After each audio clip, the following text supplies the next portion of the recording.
নমস্কার, ফিরে এলাম নতুন আরেকটি ভিডিও নিয়ে। এখানে দেখুন একটা 4 ইঞ্চির যে ছোট্ট টবে একটা লঙ্কা গাছ আছে। তো এই লঙ্কা গাছটা আজকে আমি খুবই সামান্য মাটি দিয়ে আমি রিপোর্ট করব।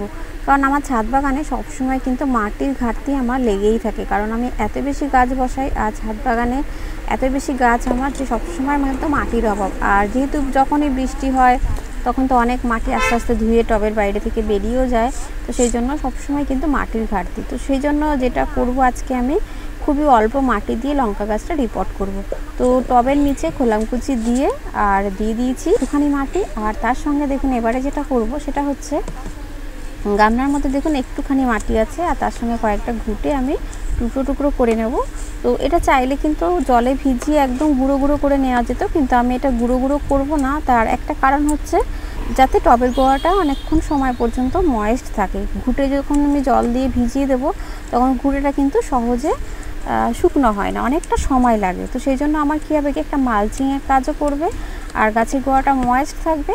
আর যখনই জল দেবো তো ঘুঁটেটা ভিজে ভিজে যে লিকুইডটা নিচের দিকে নামবে তাতে কিন্তু গাছ তার পর্যাপ্ত খাবারটাও পেয়ে যাবে। তো সেই জন্য ঘুঁটেটাকে একটু টুকরো টুকরো করে নিলাম আর একটু বড় সাইজের করলাম। আর তাতে কি হবে কি আমার একসাথে অনেকগুলো কাজ হবে। অল্প মাটিতে গাছটাও যেমন বসানো হয়ে গেল আর গাছ কিন্তু এখান থেকে তার পর্যাপ্ত খাবারটাও পেয়ে যাবে।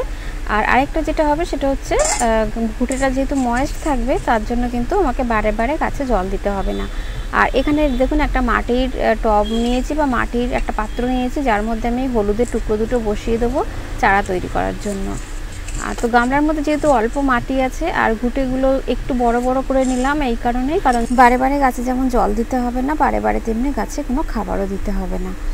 আর এবারে দেখুন আস্তে করে লঙ্কার গাছটা জাস্ট এখানে বসিয়ে দেবো। দেখুন শিকড়গুলো কি সুন্দর হয়েছে। তো এখানে বসিয়ে দেওয়ার পর এবারে আমি করব কি ঘুঁটেগুলোকে চারদিকে দিয়ে থাকে, কারণ লঙ্কা গাছের পাতা একটু মিষ্টি হয়। লঙ্কা গাছে কিন্তু সবসময় কচি কচি পাতাগুলো কিন্তু পোকামাকড়ের অ্যাটাক থাকে। তো এর জন্য কিন্তু আমি কি করি সারাদিনে দুবার করে চেষ্টা করি গাছকে স্নান করানোর। আর বিকেলে যদি না থাকে সেক্ষেত্রে করানো হয় না, কিন্তু সকালবেলা কিন্তু আমি অবশ্যই গাছগুলোকে স্নান করাই। আর যদি দেখি কোনো কারণেই সম্ভব হচ্ছে না, ঠিক হচ্ছে না, তখন কিন্তু কোনো রকম অর্গানিক পেস্টিসাইড ব্যবহার করে কিন্তু লঙ্কা গাছে কিন্তু দূরে রাখার ব্যবস্থা করি।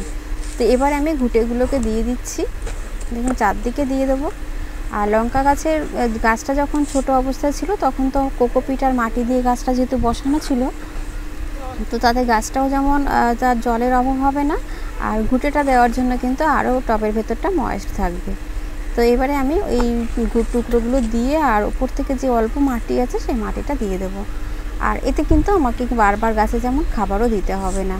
তো এইভাবে কিন্তু আমি আমার ছাদ বাগানে সবসময় চেষ্টা করি কম মাটি ব্যবহার করে বিভিন্ন রকম গাছ বসানোর। তো ফলের গাছ বা সবজি গাছগুলো কিন্তু চেষ্টা করি এইভাবে একটু উন্নত মানের মাটি তৈরি করে গাছ বসানোর। আর ফুলের গাছের ক্ষেত্রে কিন্তু হাফ ডিকম্পোস্ট হয়ে যাওয়া গাছের পাতা, শুকনো ডালপালা এইসব দিয়ে কিন্তু গাছগুলো বসাই।